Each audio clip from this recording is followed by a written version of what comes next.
Deus criou um mundo, mas a gente vê um mundo a partir de nós, né? A partir do que tem aqui dentro. E a lição 15, ela traz justamente isso, né? Ela traz a questão da percepção. É, a frase da lição de hoje é: meus pensamentos são imagens que eu fiz.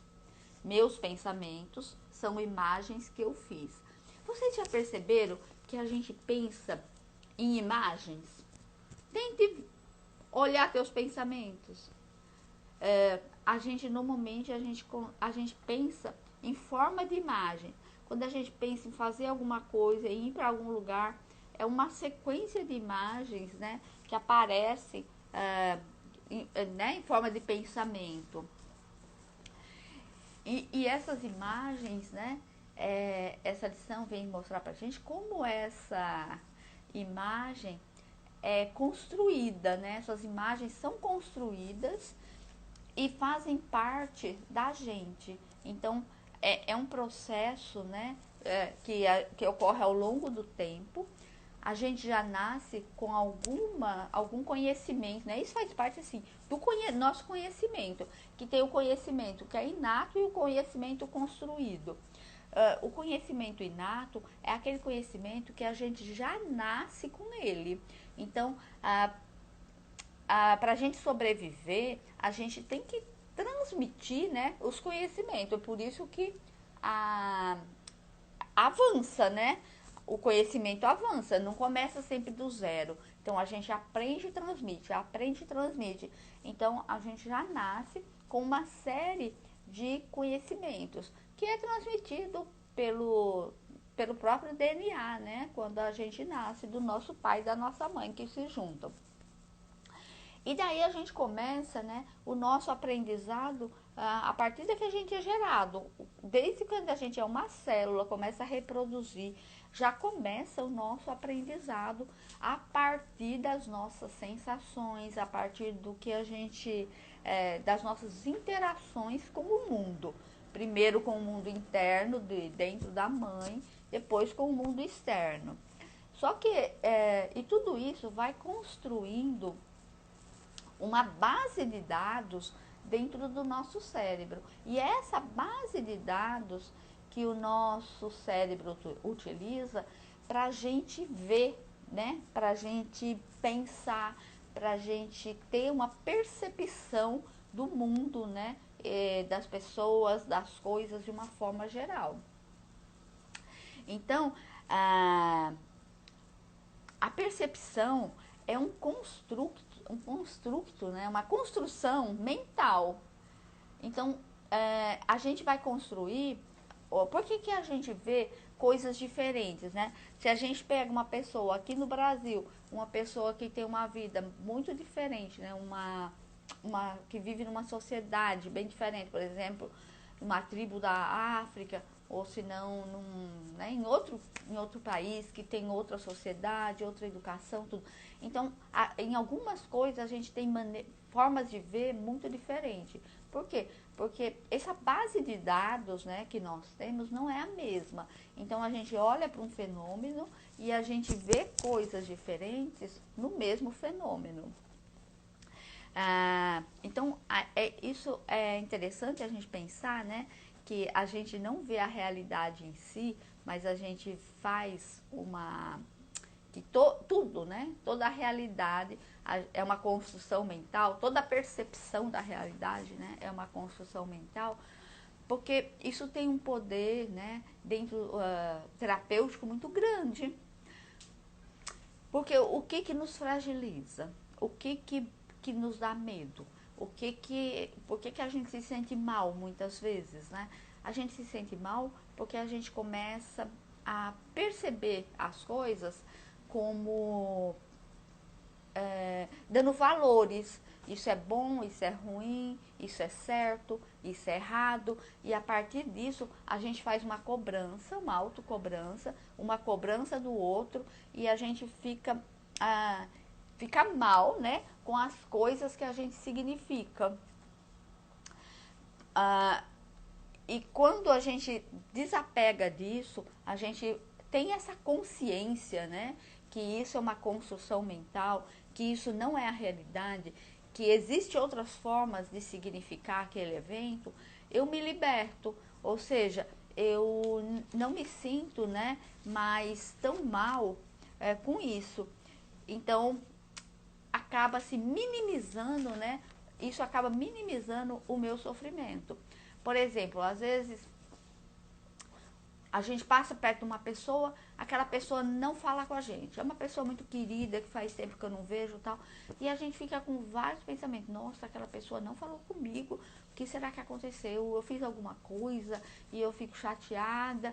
E por que ela não falou comigo? Ela não gosta de mim ou eu fiz alguma coisa? Então, 1000 pensamentos passam pela nossa cabeça. E aquela pessoa podia estar só com algum problema, ou ela podia estar apressada, ou ela podia estar realmente muito focada em alguma coisa e nem percebeu. Então pode não ter nada a ver com a gente. E a gente traz todo um sofrimento, toda uma carga, né, de significação para a gente. E eu dei esse exemplo simples, né, da pessoa, mas isso é tudo. Tudo que a gente vê, tudo que a gente sente, tudo que a gente pensa, né, é uma construção. Então, eu estava lendo esse livro aqui, ó. Esse livro aqui é bem interessante, bem facinho, bem bom, assim, gostoso de ler, que é um diálogo entre um neurocientista e um budista. Então, eles falam, né, sobre a percepção, como que um budista vê uma percepção e como um neurocientista, né, vê a mesma percepção. Então, o budismo, né, que é uma coisa estudada há mais de 2000 anos, né, então ele explica a percepção da seguinte forma. Ele fala assim que primeiro a gente capta pelos nossos sentidos. A gente tem 5 sentidos, né? Então a gente capta por esses sentidos um objeto, um fenômeno, né? E a gente faz, né? Numa segunda etapa, a gente faz uma imagem mental nua, antes do conceito. E uma terceira etapa, a gente faz ocorre, né, um processo conceitual, ou seja, em cima daquela imagem nua que a gente vê, a gente sobrepõe o conhecimento que nós já temos previamente. Todo o conhecimento, toda a nossa consciência, né, que a gente já aprendeu, todo aquele conhecimento inato que nós já trouxemos e os conhecimentos adquiridos na nossa vida, então vão se sobrepor àquela imagem nua e crua e aí forma um fenômeno, ou seja, forma a imagem percebida. O título do livro é Cérebro e Meditação. É que vê ao contrário aí, né? É Cérebro e Meditação. Eu posso colocar a foto depois lá nos meus stories, no Facebook para você, do Instagram. Eu coloco lá no Instagram a foto nos stories, porque daí você imprime, né? Você vê direitinho. Eu comprei esse livro na Amazon e ele tava assim, bem baratinho há um tempo atrás. Acho que eu paguei R$ 20. Dá pra você ver, Vera, se ainda tá lá, né? Nesse valor. É um livro bem gostoso de ler, né? E ele vai dizendo, tanto do ponto de vista do budismo, né? Como do ponto de vista neurocientífico, a importância, né? O efeito que a meditação tem em nós. Então é bem importante. Eu gosto muito de neurociência, né? Acho que vocês já perceberam. Eu leio muito, né? Eu gosto de estudar e eu compro, né? Eu tenho alguns livros. Eu procurei um que eu queria aqui mostrar para vocês, mas eu não sei se ele tá lá na sala ou não sei se ele tá escondido em algum lugar, né? Que é um outro livro que é O Cérebro que se Transforma, que também é assim, é um livro que eu gostei muito, mas depois eu também posso passar a referência. que ele também, aquele é diferente desse, né? Ele dá muitos exemplos, né, de como você pode trabalhar com o teu cérebro para transformar do ponto de vista fisiológico mesmo, né? Que não só da percepção, ele faz essa ligação, né, entre mente e cérebro e como a gente pode trabalhar a nossa mente para transformar o nosso cérebro. Eu acho isso assim fantástico, né? Porque a gente pode partir de uma intenção, de um trabalho cognitivo e isso vai mudar o nosso cérebro mesmo, né? É o software influenciando no hardware, né? Que é a mente influenciando no cérebro. E isso é fantástico porque ele mostra vários exemplos de como pessoas que tiveram problemas neurológicos, problemas fisiológicos, né, no cérebro, como acidente, né, vascular, né, no cérebro, ou então um acidente mesmo físico, né, e que danificou uma parte do cérebro, como a partir de exercícios, tanto exercícios mentais como exercícios físicos, né, ele pôde trabalhar e dar aquela função para uma outra parte do cérebro e a pessoa recuperar, né, todas as funções que ele tinha anteriormente daquele acidente. Tem um exemplo que ele faz com o próprio pai dele, né? Ele fala da experiência do pai dele. Eu acho que isso incentivou muito ele escrever o livro, né? Que ele fala que o pai dele tinha tido um AVC e tinha perdido praticamente, tinha ficado assim, sem movimento nenhum, não andava, não fazia mais nada. E pouco a pouco eles foram fazendo exercício, recomeçaram a coisa do aprendizado, né? Que a gente aprende desde quando a gente está no útero da mãe, e a gente vem pensando, vem aprendendo e construindo, né? Vários caminhos neurológicos, uma rede neuronal muito rica, né? Com todos esses aprendizados. Mas que daí ele começa com o pai dele fazendo os movimentos bem primitivos de engatinhar, de ficar de pé segurando, né, de andar. Quer dizer, o pai dele reaprende todas as funções que ele tinha aprendido na infância e ele reaprende uma outra parte do cérebro, porque aquela que estava danificada não tem mais conserto, né? Uma vez o cérebro, né, tem um acidente vascular, aquela parte, né, que morre, que fica, assim, fisiologicamente, ele não tem mais como reverter isso. Mas como que o nosso cérebro é muito rico e é muito poderoso. E uma parte do cérebro pode tomar outras funções. Então, uma parte do cérebro pode dividir algumas funções, né? Que o outro, que outra parte que deveria fazer a função não faz, né? E isso, assim, eu acho assim muito rico. E o pai dele, né, conseguiu reverter, começou a andar, começou a fazer tudo o que ele fazia. E o pai dele era escritor, para vocês terem uma ideia do nível, né, de recuperação. O pai dele digitava, escrevia normalmente, voltou à sua vida normal, depois de passar por esse caminho de reaprendizado.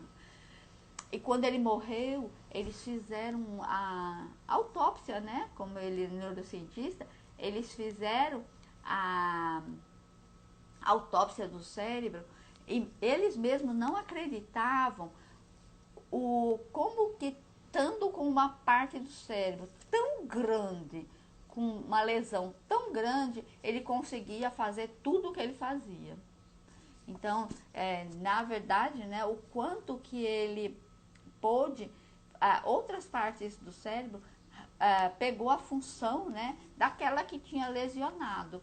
E isso é um aprendizado. E eu acho isso muito interessante, muito legal, porque quantas pessoas, né, hoje em dia, quantas pessoas, né, têm lesões e acabam ficando assim né, o resto da vida sem muita mobilidade, sem fazer as coisas. Então ele nos indica um caminho, né? um caminho de recuperação, traz uma esperança que a pessoa pode, né, se reconstruir, que isso é possível. Realmente o cérebro é fantástico. E com relação, né, a essa lição de hoje, ele também dá um exemplo lá no livro, que são pessoas cegas. Porque, assim, o que o nosso olho é, né? O olho, assim como o nosso tato, nossos ouvidos, o paladar, é um sensor. Então, o nosso olho, ele capta as imagens, né, por fótons de luz, mas não é o olho que vê. Quem vê é o cérebro. O olho, ele só capta, né, sensações, e o cérebro decodifica isso. Então, quem vê, na verdade, né, é o cérebro. Tanto é que a gente estava falando, né, agora há pouco, que os sentidos captam, né, o objeto, quer dizer, o olho olha, capta, forma uma imagem e manda essa imagem para o cérebro vai buscar na base de dados dele, né? Tudo que ele tem, e em função disso, ele faz um percepto da realidade. Quer dizer, o que a gente vê como realidade, o que a gente pensa como imagem, na verdade não é a coisa em si, né? Mas é o que nós podemos perceber com todo esse aparato, né, cerebral, com todo esse conhecimento, né, com todo esse arcabouço de informação, né, que existe no nosso cérebro. Por isso que estudar é bom, né? Porque quando a gente estuda, quando a gente conhece, quanto mais coisas a gente conhece, mais ampla, né, pode ficar a nossa visão. Então, quanto mais a gente amplia, né, a nossa consciência, mais recursos, né, o nosso cérebro vai ter para enxergar alguma coisa. Então, ele não vai ficar bitolado em ver só de um jeito, porque como eu dou vários conhecimentos, então ele pode ver de várias formas. Lembra das primeiras lições que a gente viu, né? Os vários ângulos de ver a mesma coisa. Então, em vista de tudo isso, né? A Manu tá dizendo que gosta, mas sou muito preguiçosa. Gosta de quê, Manu? Que você tá dizendo porque você é preguiçosa? Pra ler, é? Ler é um hábito, como tudo na vida. A gente pode, né? Se você estiver falando sobre isso, a gente constrói hábitos. Lembra que acho que eu falei umas duas lives atrás, que a gente aprende, quer dizer, a gente tem o conhecimento, que é um conhecimento mental, a gente traz pra gente e daí a gente pratica, até isso virar um hábito, até isso ficar solidificado e ser um hábito que a gente faz sempre. A Elizabeth está fazendo como fazer visualizações dos sonhos. Você indica algum recurso de como fazer? Você fala, Elizabeth, você fala dos sonhos que você sonha à noite, ou você fala dos sonhos que você tem como projeto de vida? São duas coisas diferentes. Dentro da psicologia, a gente tem técnicas, né, para trabalhar, por exemplo, os sonhos, que a gente sonha à noite. Todo mundo sonha, né? E a gente traz, às vezes, os sonhos, né? Tem várias formas de trabalhar o sonho e várias interpretações, mas dentro da minha visão, né, que é da gestalterapia, né, dentro da minha visão que eu tenho da psicologia, os sonhos, eles vêm